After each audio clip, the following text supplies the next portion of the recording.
Jadi untuk memulai sebenarnya pendekatan saya yang dipakai di dalam proses berkarya itu adalah pendekatan tentang analogi. Jadi apa yang saya dapatkan kemudian itu adalah kata kuncinya kemudian mengarah ke chaos. Jadi suasana yang chaos dalam artian di dalam kehidupan sosial kultural kita di Indonesia, di Bali, akhir-akhir ini chaos itu sangat banyak sekali terjadi, baik itu dari ketika ditarik lagi ke timeline terdahulu, misalkan chaos bagaimana 65 terjadi, kemudian 98, kemudian era Buddha Tuli dan lain sebagainya. Dan yang belakangan itu adalah ya tentu saja tentang antara agama, politik dan kehidupan itu sangat dalam pemikiran saya itu sangat chaos sekali gitu. Jadi sebenarnya yang saya pikirkan kemudian bagaimana sih kita menempatkan diri atau tubuh kita di dalam suasana yang chaos.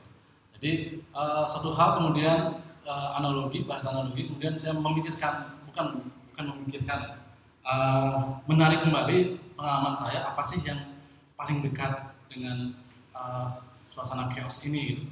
Jadi di dalamnya itu ada korban, ada pengorbanan, ada hal-hal yang naratif, ada percintaan dan lain sebagainya. Dan itu saya dapat dari Semaran Dananya Ikut Gede Singaraja. Kemudian saya tarik kembali diri saya, ternyata saya suka sekali dengan berada di dalam lingkungan Mecaru gitu biasanya. Karena di sana ada prosesi yang saya rasa sangat kompleks sekali, dari pengorbanan, bagaimana binatang-binatang itu dikorbankan, penyembelihan, kemudian prosesi upacara yang gong bersuara, kemudian masyarakat, kemudian semua elemen ritual yang ada di Bali itu semua berbunyi gitu. Landasannya pengorbanan. Jadi ada sesuatu yang harus dikorbankan. Nah, pertanyaannya, apakah selalu kemudian di dalam mereda energi-energi negatif, gitu, misalkan yang dalam teknologi chaos, pasti selalu ada korban. Apakah harus dengan ritual Mecaru yang mengorbankan? Gitu. Jadi kalau memang iya, bagaimana sih seharusnya kita memperlakukan para korban-korban itu gitu kemudian. Nah itu menjadi sebuah pertanyaan yang saya dapatkan ketika proses menalar Ikut Gede Singaraja dari base-nya itu adalah Semaran Dana, karya Semaran Dananya yang sekarang dikoleksi di Wereld Museum Rotterdam. Oke, jadi nah mungkin saya ceritakan sedikit awal pertemuan saya dengan repro karya Ikut Gede itu adalah tahun 2014, itu di Museum Buleleng. Di sana saya mendapatkan suatu display repro foto dan ada nama Ikut Gede Singaraja. Nah itu membuat saya kemudian berpikir, siapa sih Ikut Gede Singaraja ini? Gitu. Kemudian yang saya tanyakan itu pengelola museum waktu itu dengan bangganya pengelola museum, wah ini representasi dari karya seniman Buleleng itu punya seniman Ikut Gede Singaraja. Setelah saya tanya, di mana Pak kira-kira keluarganya, tempatnya? Oh itu saya kurang tahu. Gitu. Jadi, nah itu kemudian melandasi saya menelusuri jejak dari konfirmasi ya, pihak museum, kemudian dosen-dosen saya di Uniksa, Pak Ardiman, sempat saya tanyakan, kemudian sahabat-sahabat, Susante, Biole juga, ya saya pikir karena Biole itu adalah wartawan dulunya, siapa tahu sempat mendengar namanya. Kemudian Pak Ardiman itu hanya mengatakan, ya dulu ada awal dari lukisan modern, tradisi yang dimodernkan di Bali itu dari Singaraja gitu. Tapi tidak tahu juga lebih detailnya. Jadi kemudian ada di buku-buku sejarah seni rupa Indonesia, Bali, saya juga baca-baca lagi, ternyata hasilnya nihil, kecuali satu, itu bukunya Adrian Vickers, Painting and Drawing di Bali. Itu saya menemukan satu ulasan tentang Ikut Gede. Nah, kemudian dari browsing juga itu saya mendapatkan ada dua dari Ibu Hedi Hinzler itu adalah Catalog of Balinese Manuscript volume 1 dan 2. Ternyata di sana banyak sekali karya-karya Iqtut Gede itu ditampilkan. Jadi base-nya itu adalah dari koleksi Van der Toek. Nah, kemudian browsing itu juga saya lakukan dari jurnal. Saya ketemu dengan jurnalnya Thomas L. Cooper. Itu ada 2. Jadi judulnya Serendipitous Sojourn online. Nah, kemudian ada juga tulisan dari Thomas L. Cooper tentang atribut Iqtut Gede. Nah, salah satu yang dibahas adalah karya Semarandana juga. Nah, ini setelah 2014 saya agak menutup riset ini sebenarnya, bukan riset penelusuran karena tidak mengetahui jejak. Kemudian dari teman-teman di sastra, terutama di Bayu, ada juga Gus Darmo yang sekarang lagi di India untuk belajar aksara Tibet. Waktu itu di Taman Baca Kesiman kita diskusi bulan-bulan awal Oktober itu katanya akan ada pembukaan museum lontar di Dukuh Penabang di Karangasem. Nah, dari pembicaraan itu kemudian selentingan nama Hinzler. Jadi saya berpikir Hinzler gitu. Kenapa saya tanya kemudian siapa sih Hinzler ini? Oh ya, dia katanya dia sempat membuat buku-buku kumpulan lukisan Kamasan. Saya penasaran juga apakah Hinzler ini yang disebut yang membuat buku The Catalog of Balinese Manuscript. Ternyata iya, dan saya ketemu itu tanggal 13 November di Karangasem, dan saya mengutarakan maksud saya meriset ini dan disambut baik. Kemudian saya diberikan arsip-arsip dari arsip-arsip Ibu Hedi Hinzler sendiri. Kemudian berkaitan dengan Iqtut Gede itu saya di-share semua gitu. Nah, itu kemudian membangkitkan lagi dari 2017 itu untuk memulai sebuah riset. Walaupun Ibu Hedi Hinzler sendiri mengaku banyak cara yang dicoba, salah satunya adalah masukkan ke koran untuk mengetahui siapa sih Iqtut Gede ini. Pernah dilakukan tapi nihil. Kemudian Ibu Hedi Hinzler sendiri sempat mengecek nota-nota belanja dari pameran kolonial di Paris waktu 1930 itu. Kemudian hasilnya juga nihil. Tidak ada tercantum Iqtut Gede ini siapa, padahal dari pameran kolonial Iqtut Gede Singaraja itu dapat membuat satu pargol untuk dipamerkan di Paris waktu itu. Nah, kemudian bisa saya sampaikan kemudian tentang brainstorming, pemikiran saya, bagaimana sih saya mendapatkan suatu kata kunci pictorial realism, juga analogi chaos itu sendiri. Nah, jadi itu berawal dari Iqtut Gede Singaraja ini. Kemudian kata kuncinya kemudian ada Van der Toek. Jadi ternyata dari tulisan-tulisan yang saya baca, terutama Niemen Kam, terima kasih juga Januarto sudah meminjamkan bukunya. Dulu saya sempat ke sana untuk mengecek karena sangat susah sekali dan mahal bukunya. Jadi kebetulan ada teman yang punya, saya langsung kontak untuk mengeceknya. Nah, jadi Iqtut Gede Singaraja ini diminta oleh Van der Toek untuk membuat ilustrasi untuk proyeknya yang ambisius. Itu sebenarnya membuat kamus Kawi, Bali, dan Belanda. Nah, kemudian di sini sebenarnya ada semacam proses kurasi dari Iqtut Gede Singaraja. Jadi waktu itu kalau tidak salah yang saya baca itu ada 14 seniman yang diajak oleh Van der Toek. Nah, 9 orang itu dari Singaraja semua. Selebihnya sisanya itu dari Bali Selatan. Ada yang namanya Ida Putu Hema dari Gria Pratoda. Mungkin yang dimaksud Pratoda itu pecut ya, Gria Pemecutan mungkin. Tapi katanya Ibu Hedi Hinzler, keturunannya sekarang tidak ada yang mengetahui Ida Putu Hema itu siapa. Kemudian ada juga dari Gria Sanur, saya lupa namanya, bagus siapa. Karena fokus saya lebih ke Iqtut Gede Singaraja. Dari sini kemudian apa yang dilakukan Van der Toek itu adalah mensupport Iqtut Gede dan seniman yang lain itu dengan buku, kertas, cat air, dan juga pensil. Nah, ini yang kemudian dibaca oleh Adrian Zwicker sebagai masa-masa eksperimental, era eksperimental Bali itu tahun 1860 sampai 1910 di dalam karya Seni Rupa.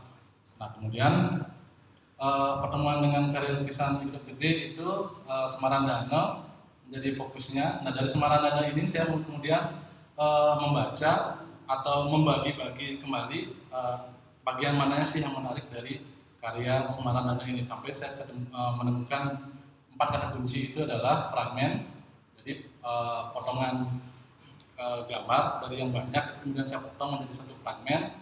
Kemudian nalar berpikirnya, dari fragmen ini kemudian melahirkan persepsi saya tentang ruang dan waktu. Kemudian dari nalar berpikir, pictorial realism, sebagaimana Susanto tadi mengatakan, di karya Semaran ini satu fragmen itu adalah ketika Betara Guru Siwa itu terkena panah Iqdot Gede, Betara Semara, tapi darahnya mencerat keluar. Jadi di sana saya berpikir persepsi Iqdot Gede terhadap tubuh Betara itu dia mempersepsikan yang sama dengan manusia. Jadi bagaimana pictorial realism, kenyataan yang bergambar itu dipergunakan. Ini sebenarnya pictorial realism sih dari perumusan saya sendiri. Jadi bagaimana memandang kenyataan Iqdot Gede ini sangat real sekali mempersepsikan tentang Betara gitu, bahwa sama dengan manusia. Kemudian dari Semaran juga ada figur. Nah figur ini kemudian saya bawa ke Francis Bacon. Kemudian dari narasi ini, nah dari narasi Semaran itu saya tarik ke chaos, dan cara melukis itulah bagaimana persepsi melukis orang Bali kemudian. Nah dari Francis Bacon ini kemudian saya ketemu dengan bukunya The Logic of Sensation, itu tulisannya Gilles Deleuze. Jadi bagaimana sih metode melukis yang diterapkan Francis Bacon untuk menghadirkan sensasi violence, jadi violence of horror, itu yang dihadirkan dari karya-karya Francis Bacon. Kemudian dari chaos sendiri, jadi membayangkan gambaran tentang chaos. Nah, di sini juga saya sebenarnya dibantu dengan saya mengambil fotografi tentang keadaan-keadaan atau potret-potret chaos yang terjadi, baik itu protes-protes yang berujung pada demonstrasi yang berujung pada kekacauan, kemudian potret-potret korban-korban dari chaos itu. Kemudian ada film Batman The Dark Knight. Nah, itu sangat menarik sekali bagi saya, bagaimana si Joker ini, Heath Ledger, menjadi sebuah agent of chaos, jadi agen kekacauan itu sendiri. Yang saya ingat itu adalah bagaimana dia mengatakan bahwa saya menciptakan chaos, dan sampai Batman itu chaos sendiri dalam pikiran menjadi kacau, apakah saya harus mengatakan diri saya sebagai Batman, si Bruce Wayne, atau tidak gitu. Jadi saya rasa di sana sangat kompleks sekali chaosnya di The Dark Knight gitu. Nah di sini kemudian saya merumuskan satu kata kunci tentang analogi. Nah itu yang saya dapatkan dari proses menalar dari karya Iqdot Gede Singaraja. Nah kemudian pertanyaannya itu adalah, how do you make a perception of your body into the circle of chaos? Jadi bagaimana kamu membuat sebuah persepsi dari tubuhmu sendiri atau dirimu sendiri yang berada di dalam lingkaran chaos ini. Nah itu kemudian yang pertanyaannya, yang kemudian prosesnya melahirkan karya-karya ini. Nah, ini salah satu karya dari Iqdot Gede. Nah ini Semaran. Posisi, nah ini sebenarnya fragmen dari Betara Siwa yang keluar darah ketika dipanah oleh Betara Semara. Nah ini yang di Ujung. Kemudian saya konfirmasi ke Ibu Eddie Hinsler, beliau mengirimkan ini gambaran hitam putihnya yang kemudian menjadi riset dari Thomas L. Cooper. Nah tadi versi berwarnanya, nah ini yang dikirim sama Ibu Eddie Hinsler. Jadi di sini dia posisinya. Nah, perlu saya jelaskan juga ini beberapa karya Iqdot Gede yang saya pakai sebagai acuan dalam hal ini adalah mengambil figur-figur atau orang-orang yang ada di karya ini sebagai bahasa analogi pendekatan yang mendekatkan pemikiran saya terhadap chaos itu sendiri. Yang saya lihat itu adalah gesturnya, gestur Manas yang paling mendekati untuk saya menganalogikan chaos dalam karya saya. Jadi ada beberapa, misalkan ini itu di karya yang di paling barat tubuh ini, kemudian ini. Jadi saya pecah lagi gambarnya, pemilihan yang mana sih yang mendekati, yang bisa menjadi pendekatan saya di dalam memilih figur untuk karya. Ini persepsinya tentang bagaimana Institut Gede Singaraja itu membuat suatu ruang. Jadi sudah ada pemikiran tentang pemikiran untuk membuat suatu ruang 3 dimensi di dalam karyanya, walaupun masuk ke dalam ilustrasi. Yang ini adalah Duarse ketika ditangkap. Nah, kemudian finding influence itu sebenarnya apa yang saya lakukan itu tidak jauh dari bagaimana Francis Bacon ini mengambil influence, itu namanya Diego Velázquez, tentang Portrait of Pope Innocent, itu tahun 1650 yang dibaca oleh Francis Bacon. Jadi bagaimana menghadirkan violence of horror melalui penalaran Francis Bacon terhadap karya Diego Velázquez, karena potret dari Pope ini menurut Francis Bacon itu adalah potret yang terbaik pada masa Renaissance. Jadi potret itu kemudian yang dikembangkan oleh Francis Bacon sebagai sebuah influence berkarya. Nah, jadi di sini saya mengambil Institut Gede sebagai sebuah influence dan juga Francis Bacon. Jadi ada penggabungan dua karya ini antara Institut Gede dan Francis Bacon. Ya, jadi ini salah satunya. Jadi ada yang hitam di sana tentang Dharma Swami yang tertidur. Itu saya mencoba buat ulang dari studi atas Institut Gede Singaraja berdasarkan pemikiran saya, analogi dari chaos gitu. Dan ada ini yang di sini itu ada lelaki, wanita dan crab. Jadi saya mencoba untuk menghadirkan membuat suatu ruang dan waktu tubuh yang sedang sedang kalau istilahnya kapit yuyu gitu. Jadi ada suasana chaos di sana yang dihadirkan. Jadi saya mencoba untuk menghadirkan itu dalam karya ini, Man, Woman, Crab, and di Singaraja. Painting tentang prototype. Jadi di sini bagaimana saya mengambil itu. Jadi di dalam Francis Bacon mengatakan bahwa potret atau figur atau tubuh itu terdiri dari bukan kita melukis kulit. Jadi bagaimana kulit itu biasanya kan kalau misalkan seniman potret itu yang digambarkan adalah kulitnya. Tapi bagaimana Francis Bacon menalar tubuh itu, kemudian tubuh itu tersusun dari tulang dan daging. Kemudian itu yang menasik kenapa Francis Bacon membuat karya-karya violence misalkan. Jadi semisal daging yang terkelupas atau rumah potong hewan itu dagingnya yang digantung. Nah, di sana dia mengatakan bahwa tubuh itu tersusun dari flesh and bones. Itu yang justru dihadirkan, bukan kulitnya.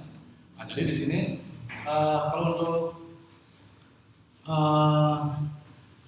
wajah itu saya ambil dari wajah ini untuk menarasikan, ini sebenarnya base-nya Samarandaano wajahnya. Jadi dari sekian banyak karya saya memilih untuk wajah dari Dharma Swami ini sebagai sebuah figur dari Semara kemudian yang saya ambil, karena di sini itu Dharma Swami semacam dihukum gitu, dipasung gitu. Jadi ada tipikal wajah yang kesakitan dan lain sebagainya. Kemudian untuk mempertegas dari pemikiran Flesh and Bones itu saya mengambil dari Harvey Dent, The Face dari film The Dark Knight. Jadi bagaimana wajah Harvey Dent itu yang terbakar, dagingnya itu kelihatan dan ada tulang-tulangnya. Kemudian dari ini figur di sini sebenarnya figur prajurit. Jadi semacam emas atau massa, lebih condong ke analogi tentang chaos itu akan terjadi, semacam emas demonstrasi protes atau dan sebagainya. Nah, jadi itu sebenarnya ada, kalau dibilang mungkin siluet ya, siluet itu sambil dari sini, karena adanya gede tentang bagaimana pasukan Sang Arjuna ini ketakutan ketika saya lupa ini figurnya apa namanya. Nah, kemudian dari background dari Semara ini yang saya analogikan sebagai kios ambil dari Francis Bacon, jadi garis-garis vertikalnya, kemudian horizon di sini saya juga ambil dari sini. Nah, di bawah sini ada elemen mati timamah, kurban, jadi sapi itu saya analogikan juga ke sini, dan tentu saja ada fotonya Pak Jugan Siombing almarhum yang saya rasa ini menjadi sebuah foto yang sangat masterpiece ketika 98 itu terjadi. Nah, di sini ada potret dari seorang demonstran wanita yang sedang sekarat, mungkin dying ya, bukan meninggal karena sekarang dia masih hidup setelah saya telusuri via YouTube. Nah, ini bagaimana saya mengambil potongan-potongan gambar, kemudian saya gabungkan menjadi satu untuk mewakili pemikiran saya tentang bagaimana analogi itu bisa terjadi, analogi tentang chaos, bagaimana tubuh itu menghadapi chaos itu sendiri. Kemudian kalau dalam 3 studi Smarandana, fragmen Smarandana ini, nah ini adalah toolnya potongan-potongan fragmen yang saya ambil. Persepsi tentang ruang dari gede itu berada di sini. Kemudian dari figur itu saya ambil dari sini. Kemudian korban itu dari senangkapan juga ketika di panel di tengah ini, 2 figur ini itu saya ambil dari Semarandana ketika Betara Semara bertemu dengan Ratih sebelum Semara itu berangkat untuk menuju pertapaan Dewa Siwa. Jadi ada semacam pertemuan, ada pergolakan di dalamnya. Kamu nggak usah pergi, kamu akan mendengar, nggak, saya harus pergi karena ini sudah tugas, misalkan ya. Yang lebih tahu sih teman di sastra. Tadi saya lihat di Bayu ada, dan juga Gano Putra. Nah, kemudian pemilihan kotak dan lingkaran di sini yang membagi bidang ini itu sebagai refleksi analogi tentang ruang dan waktu. Jadi bagaimana tubuh di dalam ruang dan waktu itu sendiri. Nah, ketika di sini panel yang ketiga itu figurnya saya ambil dari Kitab Gede juga, dan juga kurbannya ini di sini dari Mati Timamah ini Kebo. Kemudian dari persepsi tentang ruang dan waktu itu saya ambil dari Bacon. Jadi Bacon ini menceritakan tentang dari gantung di rumah potong hewan. Nah, ini merupakan hampir sama dengan yang portrait tadi, dengan itu painting, bagaimana saya mengambil potongan-potongan gambar, potongan-potongan fragmen itu menjadi satu fragmen yang menarasikan tentang studi saya tentang Smarandana.